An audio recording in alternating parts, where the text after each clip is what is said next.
Сәлем достар, қалайсыздар? Сіздермен бірге мен Аялуинкс. Достар, бүгінгі видео бізде мектепке арналған шаш үлгілері болады.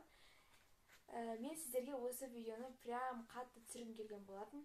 Бұны мен басты сол айдарында түсірем деп ойлағам, бірақ түсіре алмадым. Так что бүгін мен именно осы видеоны түсіретін боламын. Это просто так долгожданный видео деп айтсақ болады. Ендеше видеомызды көп созбай бастайық.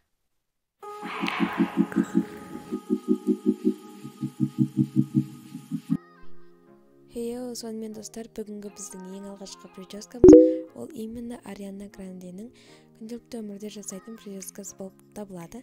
Әрине, ең алдымен біз хвостик жасайтын боламыз.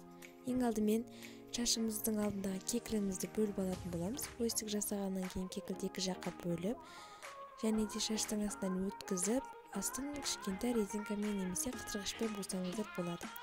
Одан кейін артқы жағын болып үстіне шашты жібереміз, және де кішкентай невидимкалармен кекілдерімізді қыстырып қоямыз. Прическа дайын. Как вам? Келесі біздің екінші прическамыз үшін шашымызды екіге бөліп алып, кішкентай кесіміздегідей екі жаққа әдемілеп буатын боламыз.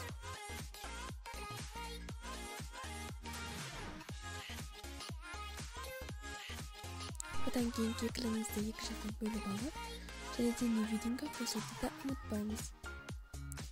Сонымен біздің прическамыз дайын.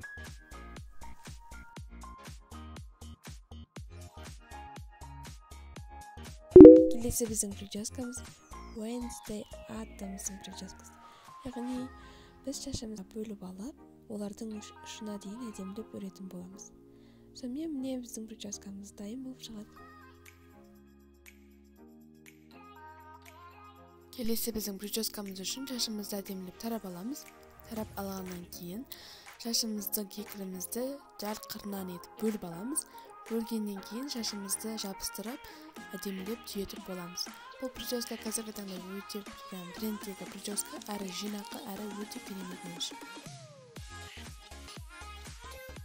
Келесі прическамыз үшін шашты әдемілеп тарап, оны хвостик етіп қуатып боламыз. Оған шашымыздың ұшына дейін әдемілеп өтіп шығатын боламыз, және де кекіл шығарғанымыз да болады. Сонымен біздің прическамыз дайын. Яғни бұл прическа қазіргі таңда тоже трендте. Келесі біздің прическамыз өте әдемі прическалардың бірі.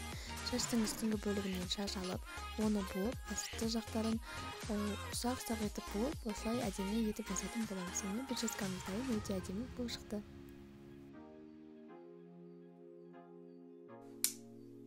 Сонымен көргендеріңізде келесі прическамыз үшін бізге кравик керек болады.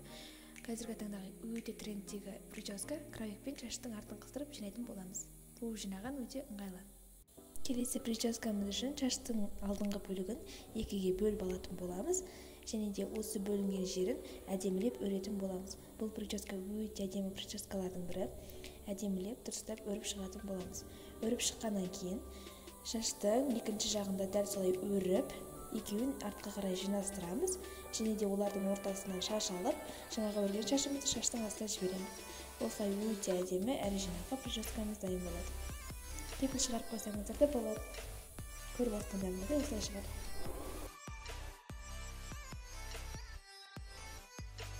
Келесі прическамыз үшін шаштың асты жағынан әдемілеп буып аламыз.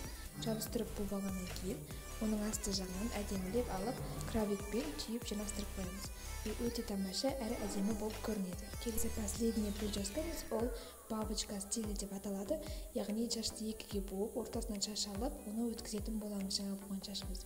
Осылай әдемі бабочка стиліндегі прическа дайын болады. Және де кравикпен қыстырып қоюға да болады, немесе бабочка тәрізді жүруге болады. Что же, достар, мен сіздерге бүгін 10 прическа көрсеткен болады мектепке арналған, яғни бұл прическалар сіздерге ұнады деген ойдамын.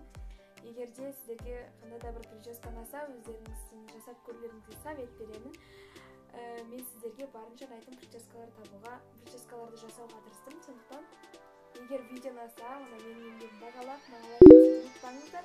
Және де комментарияға өздеріңіздің ойларыңызды жазып келіңіздер, сіздерге қандай прическа именно қатырақ ұнады.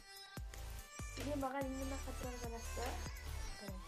Сонымен менің арнама ұмытпаңыздар. Жарайды достар, келесі видеода кездескенше